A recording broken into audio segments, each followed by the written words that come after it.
2023년 부활주일입니다. 오늘은 집으로 돌아와 비로소 찾은 행복이라는 제목입니다.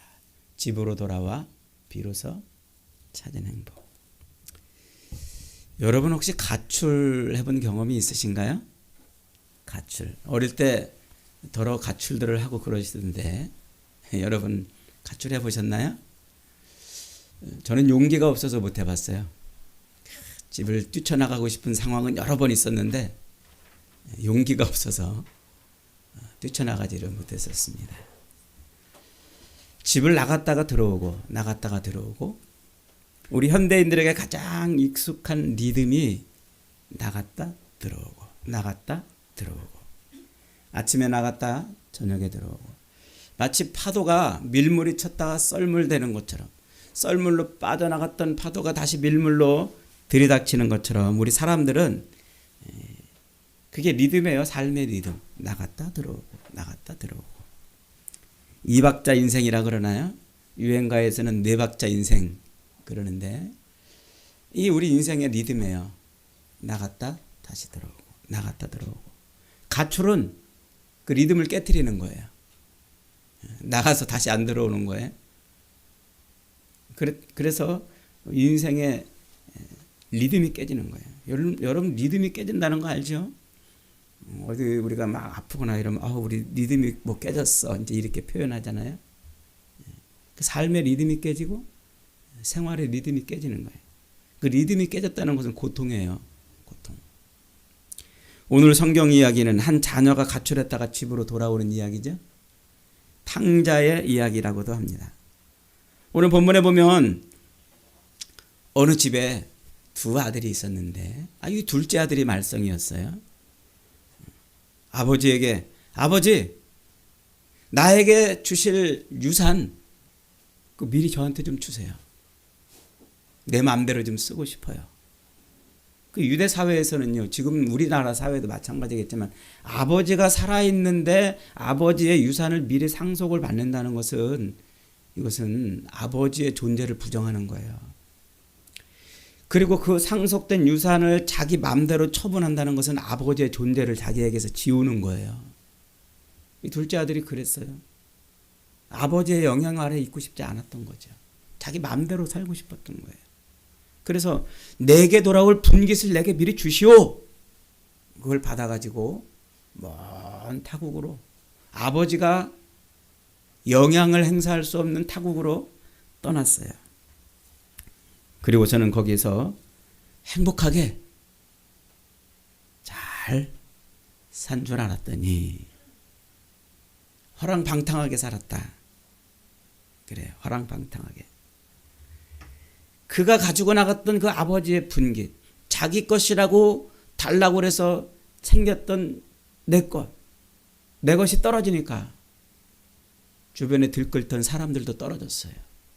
내가 가지고 있던 것이 떨어지니까 나를 쫓아다니던 사람들도 떨어졌고 내가 가지고 있던 것이 떨어지니까 내 영화도 떨어지고 영광도 떨어지고 내 모든 것이 다 땅에 떨어졌어요. 아들은 결국 이리저리 일거리를 찾아다니다가 돼지 치는 집에 알바를 갔어요. 그래서 그 알바를 하면서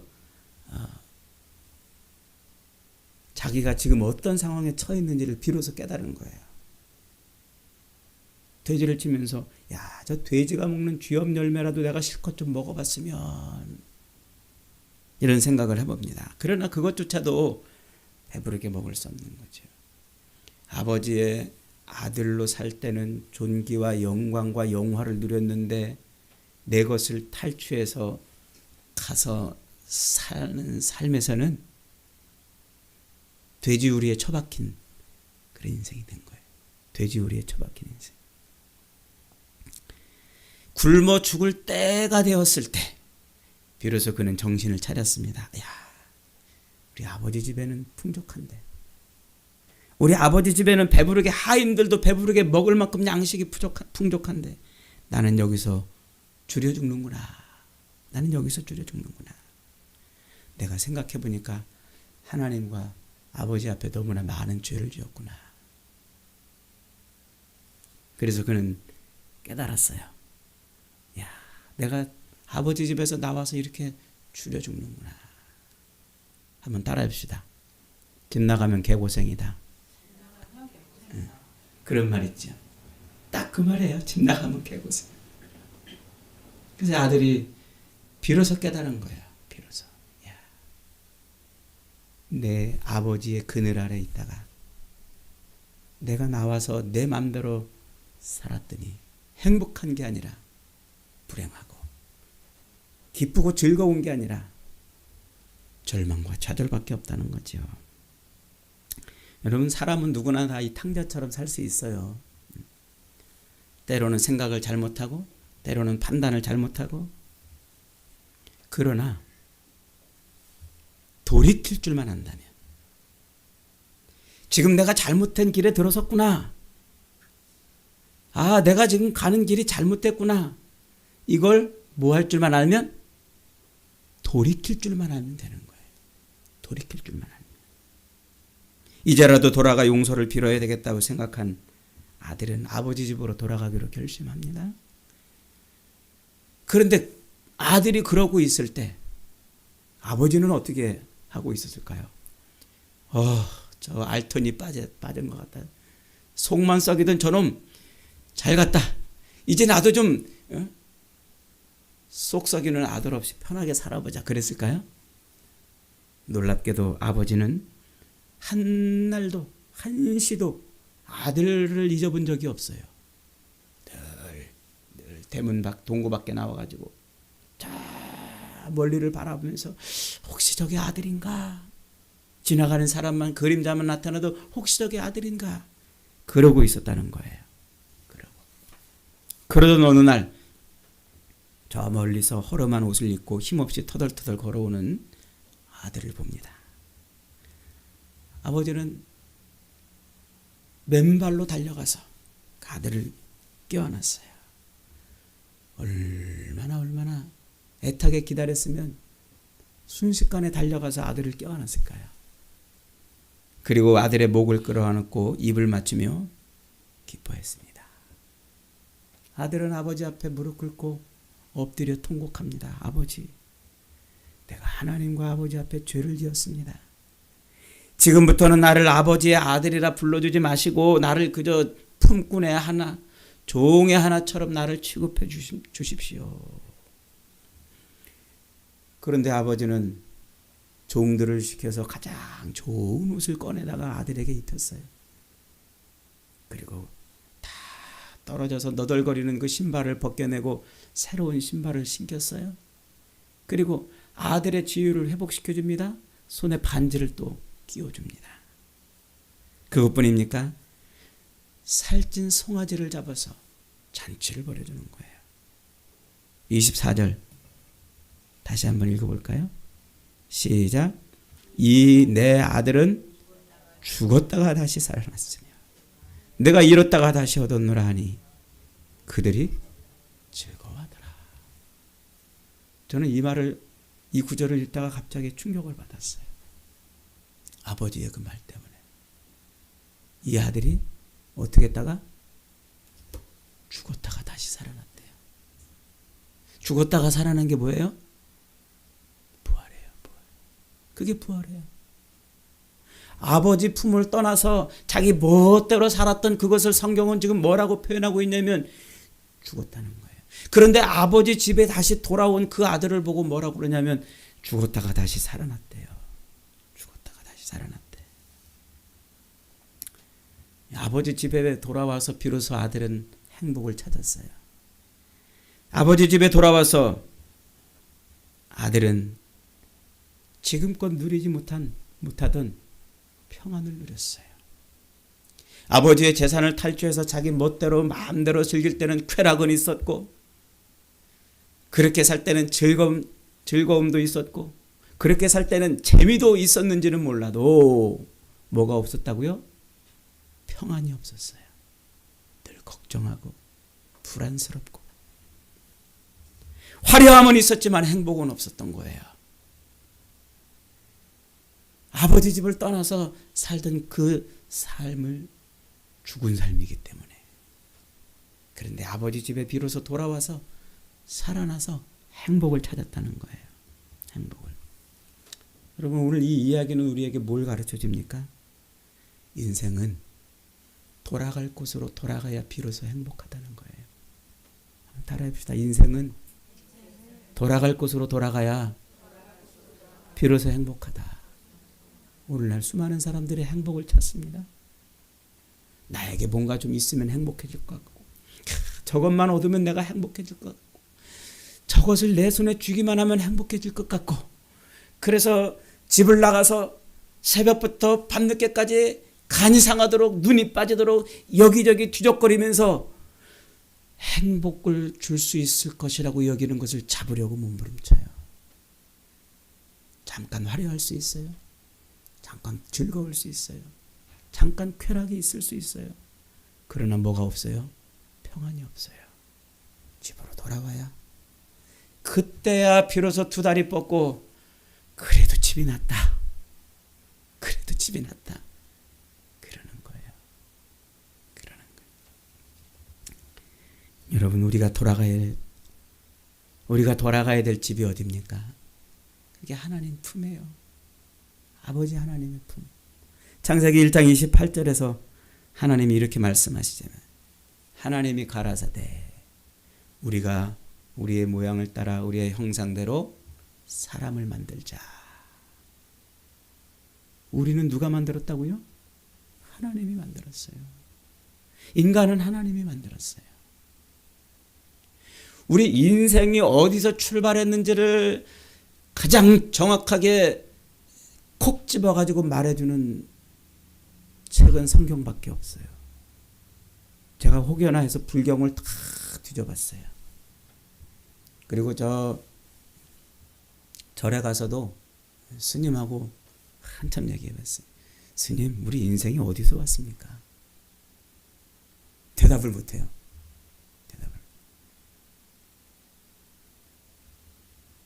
제가 다른 종교도 다 뒤져봤어요. 우리 인생이 어디서 시작됐다고요? 하나님이 지었다고 말하는 유일한 책이 성경이에요. 그래서 우리는 하나님 품에 들어가야 비로소 뭘 누려요? 평안을 누려요. 평안. 여러분, 어항을 떠난 물고기를 보셨어요? 제가 저 뒤에 어항이 있잖아요. 벽걸이 어항. 저기다가 한동안 물고기를 이렇게 키웠어요. 근데 너무 이렇게 두께도 작고 두께도 얇고 너무 작아서 물고기가 너무 스트레스를 받을 것 같아. 그래서 제가 물고기를 좀 넓은 데서 숨 쉬면서 마음껏 바닥거려라 하고 그걸 꺼내난다고 생각해 보세요. 그러면 그 물고기가 목사님 감사합니다. 드디어 되게 넓은 세상을 얻었습니다. 이러겠습니까? 물을 찾아 퍼덕거리는 거예요. 비록 좁은 곳이지만 그곳에 들어가야 물고기는 숨을 쉬는 거예요. 숨을 쉬는 거. 여러분, 종교라는 게 뭐예요? 종교는 우리 인간이 있어야 될 자리가 종교예요. 우리 인간이 있어야 될 바로 그 자리. 하나님이 우리 인간을 지으시고 우리 인간의 마음속에 두 가지 넣어놨다고 그랬죠. 하나는 종교심, 또 하나는 양심. 종교심과 양심을 이렇게 하나님이 우리 인간의 마음속에 넣어놨어요. 종교심이 뭐라고 그랬어요? 내가 너를 창조한 유일한 신이다. 나를 잊어버리지 말아라. 라고 알려주는 신의식. 그래서 신을 의식하는 그런 의식이 우리 인간에게만 있어요. 여러분, 집에서 키우던 개가 기도회 했다는 얘기 들어보셨어요? 동물원의 원숭이들이 모여가지고 예배드렸다는 얘기 들어보셨어요? 우리 인간에게만 있어요. 인간만이 유일하게 종교를 가지고 있어요. 왜 그럴까요? 하나님이 우리를 지을 때 넣어놓으신, 나를 잊어버리지 말라고, 나를 바로 찾아오라고 넣어놓으신 내비게이션이에요. 이 내비게이션. 하나님을 잊어버리지 말아라. 두 번째는 뭘 넣어놨다고요? 양심. 양심이 뭐예요? 양심. 너 양심에 털 났냐? 그런 말 들어보셨죠? 당신 양심에 털 났어요? 그런 말 들어봤죠? 양심이 뭐예요? 양심은 하나님이 이 세상을 만드시고 우리 인간을 만드시고 그 하나님의 질서와 법에 순응하며 살도록 만들어 놓으신 장치예요. 그래서 그 하나님의 법에서 어긋나면은 양심이 부르르 떨어져요. 경보를 해주는 거예요. 야, 너 지금 하나님의 법칙에서 어긋나고 있어. 너 하나님의 그 말씀에서 떠나고 있어. 그래서 양심이 막 요동치는 거예요. 경복이에요, 경복이. 그런데 이 종교심과 양심이 어떻게 됐다고요? 이게 죄 때문에 망가졌어요. 악한 사탄 때문에 망가졌어요. 그래서 이 내비게이션이 진짜 참신, 나를 지은 진짜 하나님께 나를 이끌어가는 것이 아니고 엉뚱한 곳에 나를 이끌어가는 거예요. 신을 의식하는, 그래서 신을 찾고자 하는 마음은 있는데 진짜 하나님을 못 찾으니까 엉뚱한 걸 만들어 놓고 이게 나를 구원할 신인가? 저게 나에게 복을 줄 신인가? 저게 나에게 기쁨과 행복을 줄 신인가? 떠오르는 태양을 보고 절하고 휘영청 밝은 달 앞에 비나이다 나무 밑에 가서 무릎 꿇고. 세상의 수많은 종교들은 우리 인간이 하나님을 떠났다는 증거예요. 우리 인간이 신을 찾고는 싶은데, 하나님을 찾고는 싶은데 하나님을 찾을 수 없어서 엉뚱한 것을 하나님처럼 섬기고 있다는 증거예요. 수많은 종교들이. 그리고 양심은 이 하나님의 법에서 지금 어긋나서 살고 있다는 것을 가르쳐 주는 거죠. 여러분은 지금 여러분이 서 있어야 될 자리에 제대로 서 있나요? 돌아갈 곳으로 제대로 돌아갔나요? 제가 알고 있던 어떤 가정주부가 너무나 불안해가지고 매일 점쟁이를 찾아왔어요. 점쟁이. 일주일에 한 번씩 꼭 점쟁이를 찾아가야 좀 안심이 든대요. 그런데 점쟁이를 찾아가면 안심이 될 줄 알았더니 점쟁이 찾아갈 날이 다가오면 다가올수록 더 불안하대요. 그래서 제가 물어봤어요. 아니 점쟁이한테 가면은 안심되고 평안을 얻으려고 점쟁이한테 가는 거 아니에요? 그랬더니 자꾸 가다 보니까 점쟁이한테 가서 점괘가 좋은 점괘가 안 나오고 나쁜 점괘가 나오면 어떡할까? 이 불안이 생기더라는 거예요. 그래서 처음에는 몰랐는데 가면 갈수록 점쟁이한테 갈 날이 다가오면은 더 불안해지더라는 거예요. 더 불안해지더라는 거예요. 혹시 저 점쟁이가 엉터리 점괘를 말하면 어떡하나? 혹시 점괘가 좋은 게 안 나오면 어떡하나? 그러다가 주변에서 교회를 나가자는 전도를 받았대요. 근데 교회를 가니까 교회 나간 이유는 왜 이렇게 마음이 평안하고 기쁘든지 너무 기쁘더래요. 너무 기쁘더래요. 평안하고. 그래서 제가 물어봤어요. 교회 나가시니까 뭐가 제일 좋습니까? 이렇게 물어보니까 점 안 쳐서 제일 좋습니다. 그러더래요. 그동안은 이 점쟁이한테 붙들려가지고 점쟁이가 꼭 자기 인생을 이래라 저래라 하는 것 같았대요.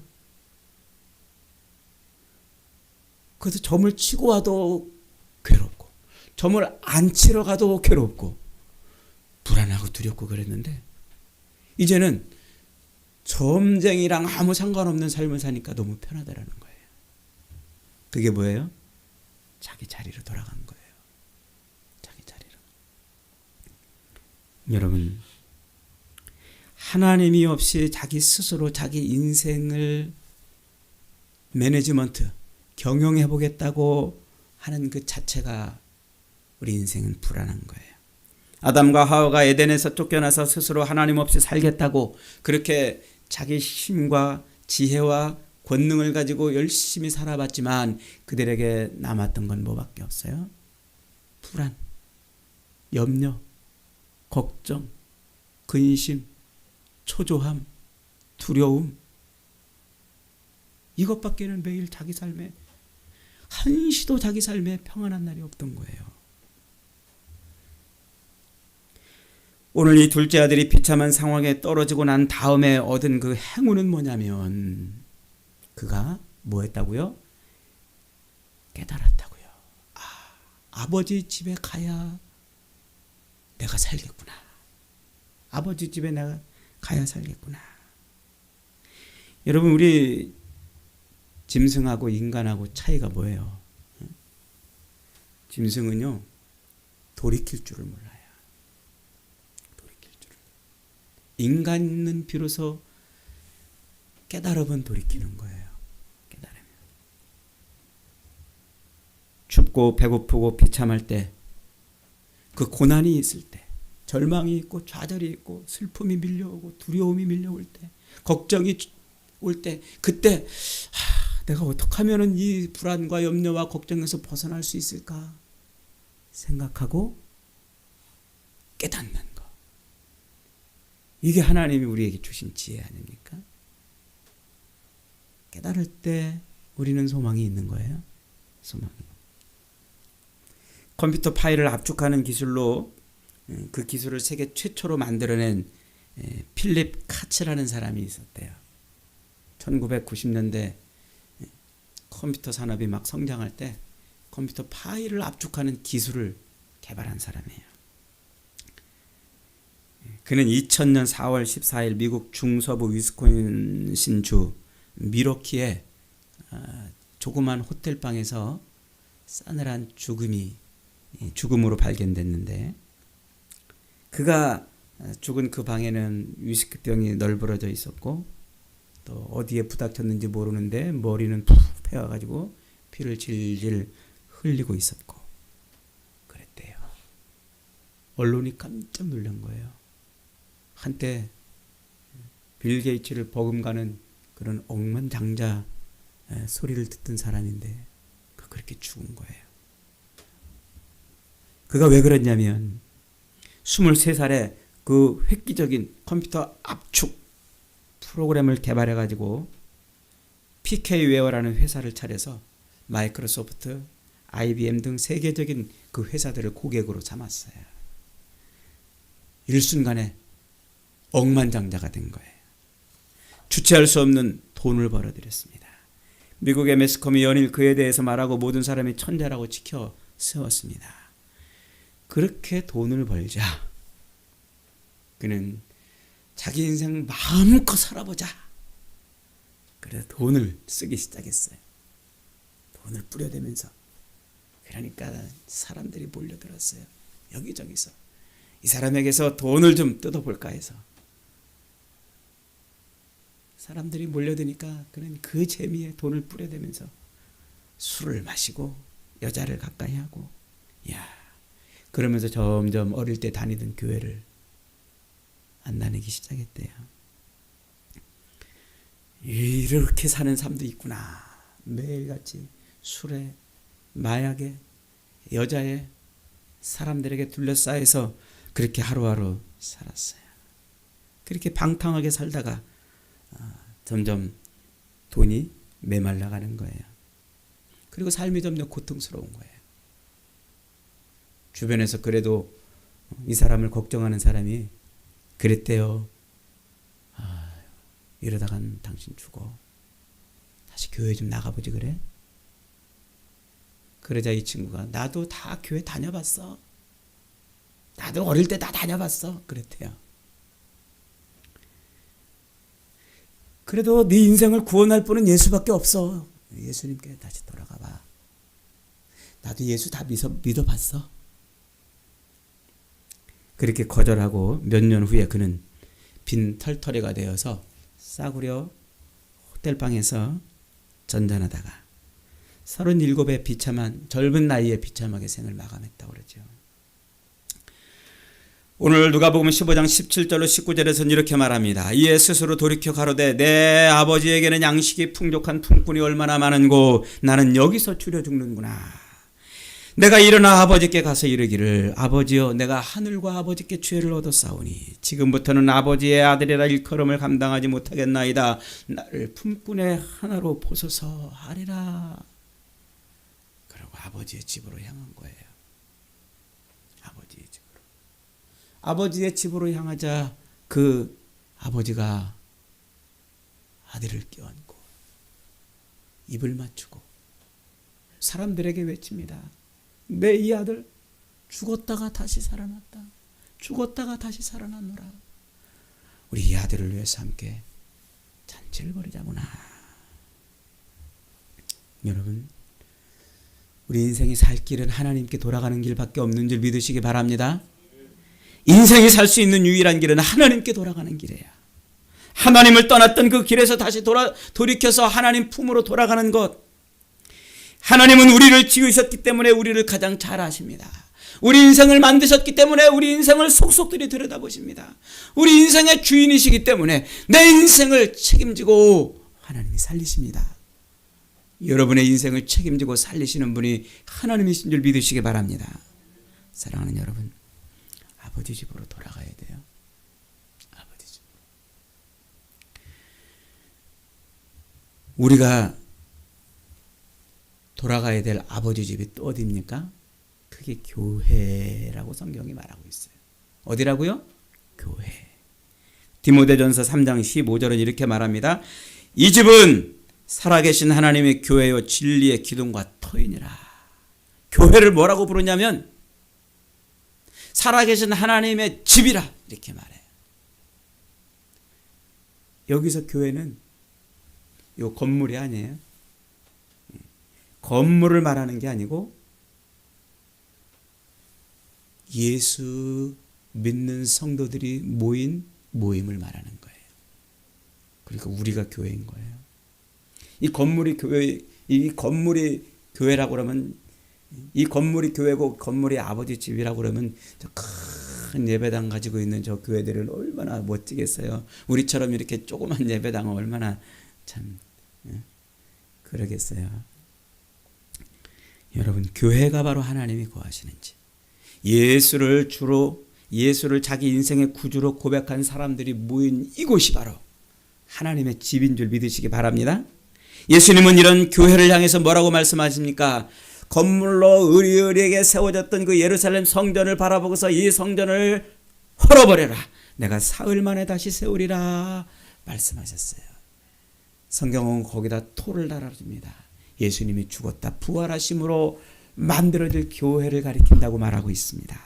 내가 사흘 동안에 세우리라 하신 것은 바로 교회였습니다. 사흘 동안에 세우리라 하신 것은 부활하신 예수를 자기 구주로 영접한 사람들의 그 모임을 말하는 거죠. 우리가 바로 교회. 저와 여러분이 교회입니다. 저와 여러분이. 하나님이 솔로몬에게 허락하셨던 그 성전은 곧 죽었다가 다시 부활하사 3일 만에 부활하사 신령한 몸으로 하나님이 거하시는 처소가 될 교회를 예표하는 거였던 겁니다. 여러분, 그래서 교회는 예수님의 몸이자 하나님의 집이에요. 하나님이 이 땅에 거하는 유일한 처소가 되는 거죠. 하나님이 솔로몬에게 주셨던 그 아름다운 성전은 곧 예수 그리스도의 그 십자가 제사와 부활로 완성되는 교회를 의미하는 거예요. 그래서 누구든지 예수를 주로 고백하면 하나님의 뭐가 돼요? 성전이 돼요. 고린도전서 3장 16절 17절은 이렇게 말합니다. 너희가 하나님의 성전인 것과 하나님의 성령이 너희 안에 거하시는 것을 알지 못하느뇨? 누구든지 하나님의 성전을 더럽히면 하나님이 그 사람을 멸하시리라. 하나님의 성전은 거룩하니 너희도 거룩하니라. 여러분, 부활하신 예수님이 십자가에서 죽으셨다 부활하신 예수님이 자기를 믿지 못하는 제자들에게 나타나가지고 제자들을 모아놓고 첫 번째로 한 행동이 뭘까요? 첫 번째로 한 행동이 모아놓고 숨을 내쉬어 가라사대 성령을 받아라. 성령을 받아라.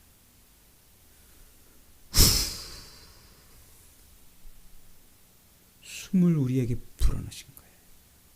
이게 뭘까요? 옛날 하나님이 태초에 우리 인간을 만드실 때 진흙덩어리, 그 진흙덩어리다가 후 하고 생기를 불어넣어서 생명이 되게 하셨던 그 창조를 다시 회복하는 거예요. 그래서 부활하신 예수님이 제자들을 모아놓고 후 하고 숨을 불어넣는 거예요. 그 숨이 성령이에요. 그래서 이 부활하신 예수님을 나의 구주로 아멘 믿는 순간 내 안에 뭐가 들어와요? 훅 하고 성령이 들어와요. 성령 하나님이 내 안에 들어와요. 내가 뭐예요? 하나님의 거하는 집이에요. 그래서 저와 여러분들은 이렇게 교회로 모이는 거예요.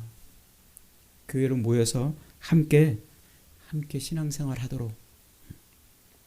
요한복음 15장 5절에서 주님은 이렇게 말씀합니다. 나는 포도나무요 너희는 가지니 저가 내 안에 내가 저 안에 있으면 이 사람은 과실을 많이 맺나니 나를 떠나서는 너희가 아무것도 할 수 없느니라. 주님의 몸인 교회를 떠나서는 우리가 아무것도 할 수 없다고 성경은 선언합니다. 우리가 주님의 몸인 교회에 등록하고 교회에 들어와서 성도가 되고 물로 세례를 받고 성찬에 참여하고 11조를 드리고 주일 예배를 드리고 이러한 모든 신앙생활이 이것이 아무것도 아닌 것이 아니라 우리를 살리는 하나님의 위대하신 일이라는 거예요. 죽은 우리가 살아나는 놀라운 하나님의 방법이에요, 이게. 그러니까 여러분, 교회 생활, 신앙 생활을 함부로 여기면 안 돼요. 함부로 여기면. 교회 밖에 있는 사람들은 마음대로 자기 마음대로 하지만 그러나 거긴 뭐가 없어요? 행복이 없어요. 어떤 청년이 예전에 교회를 다니다가 목사님, 저 이제 제 삶을 좀 다시 새롭게 좀 계획 좀 하고 제 삶을 새롭게 좀 정비 좀 해야 되겠습니다. 그래. 오, 그래. 야, 너 잘 생각했다. 그래. 인생을 좀 새롭게 정비를 해야지. 그랬더니 예, 그래서 말인데요. 저 다음 주부터 교회를 좀 안 나올까 그래요. 에? 야, 네 삶을 새롭게 한다면서 교회를 왜 안 나와? 그랬더니 제 삶이 너무 방만해가지고 시간표를 다시 짜가지고 이제 교회 다니는 시간을 좀 줄이려고 그런대요. 그랬더니 그 말을 들은 목사님이 청년을 부르다가 난로가에서 난로 안에서 석탄 뜨겁게 이글이글 타는 석탄 한 덩어리를 꺼내가지고 바닥에다 꺼내놨대요. 그랬더니 막 이 난로 아래서 막 이글이글 불꽃을 내며 녹을 것처럼 그렇게 불에 타던 석탄 한 덩어리가 여기 딱 나오니까 조금 있다가 식더니 꺼져버리더래요. 그 모습을 본 청년이 목사님, 제가 잘못 생각했습니다. 교회 안으로 들어와 있을 때 비로소 내가 뜨거워지고 내가 살아나는군요. 그랬다지 않습니까? 여러분, 신앙생활을 예배당에 오고 교회 오고 이렇게 하는 신앙생활을 이게 아무것도 아닌 거로 여기지 마세요. 우리가 살아나는 길이에요. 우리 영이 사는 길이고 우리 생명이 사는 길이고 우리 인생이 부활하는 길입니다. 하나님은 우리 인생을 부활시키려고 이곳 아버지 집에 우리를 부르신 거예요. 여러분 지금 행복하십니까?